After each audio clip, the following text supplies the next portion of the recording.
கரூர்லேருந்து வர அந்த துயர சம்பவம்லாம் டிவியில் பார்க்குறதுக்கும் சோஷியல் மீடியாவில் அந்த ஃபோட்டோஸ் இமேஜஸ்லாம் பார்க்குறதுக்கும் ரொம்ப மன உளைச்சலாக இருக்குது. இதுக்கெல்லாம் காரணம் யார் சார்? இதுக்கெல்லாம் யார் சார் பொறுப்பேற்றுக்கிறது? 10,000 பேர் கூடுறேன்னு சொல்லி நீங்கள் வந்து பர்மிஷன் வாங்கிக்கிறீங்க சார். இங்கே எத்தனை ஆயிரம் பேர் சார் கூடியிருக்காங்க? இந்திய அளவுலேயே வந்து எல்லாருமே வந்து இரங்கல் தெரிவிச்சிருக்காங்க சார். அது இருந்தாலும் உங்கள் கூட்டத்துக்கு வரவங்களுக்கே உங்களுக்கு வந்து ஆறுதல் தெரிவிக்க முடியல, அவங்க கூட போய் நிற்க முடியல. அப்படின்றப்போ நீங்கள் எதுக்கு சார் பொய்யா வந்து ஒரு பின்பமாக ஒரு விளம்பரத்துக்கு இதெல்லாம் பண்ணி நீங்கள் என்ன சார் பண்ண போகிறீங்க? மக்கள் நல்லா புரிஞ்சுப்பாங்க சார்.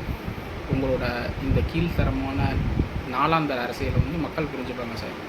உங்கள் கூட்டத்துக்கு வந்த ஒருத்தவங்களோட உயிரையே வந்து நீங்கள் துச்சமாக நினைக்கிறீங்க. அவங்களுக்கு வந்து நீங்கள் ஆறுதல் தெரிவிக்க முடியல, ப்ரெஸ் மீட்டை பார்த்து அதுக்கு வருத்தம் தெரிவிக்க முடியல அப்படின்னு தலைதெறிச்சு ஓடுற உங்களுக்கு எதுக்கு சார் இந்த அரசியல்லாம்? அந்த கூட்டத்தில் வந்து இன்னொரு விஷயம் பார்க்க முடிஞ்சிச்சு.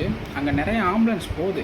பட் ஆனால் அந்த ஆம்புலன்ஸுக்கு வழி விடாமையும் அதில் அங்கே இருக்க தொண்டர்கள் வந்து அந்த ஆம்புலன்ஸை மறித்து அராஜகம் பண்ணிக்கிட்டோம் எல்லா வேலையும் பார்த்துருக்காங்க. இது வந்து ஒரு நடிகரை பார்க்க வந்த கூட்டமாக தான் இருக்கே தவிர ஒரு அறிவார்ந்த ஒரு அரசியல் கூட்டமாகவோ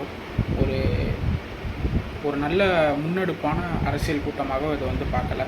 இந்த நடிகர் தான் வந்து அந்த முழு உயிரிழப்புக்கும் வந்து பொறுப்பேற்றுக்கணும்.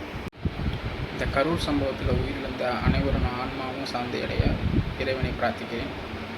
அந்த உயிரிழந்தவங்களோட குடும்பத்துக்கு என்னோடய வருத்தத்தை தெரிவித்துக் கொள்கிறேன். தமிழக அரசு எப்போதும் உங்கள் கூடயே இருக்கும், உங்களுக்கு சப்போர்ட் பண்ணும்.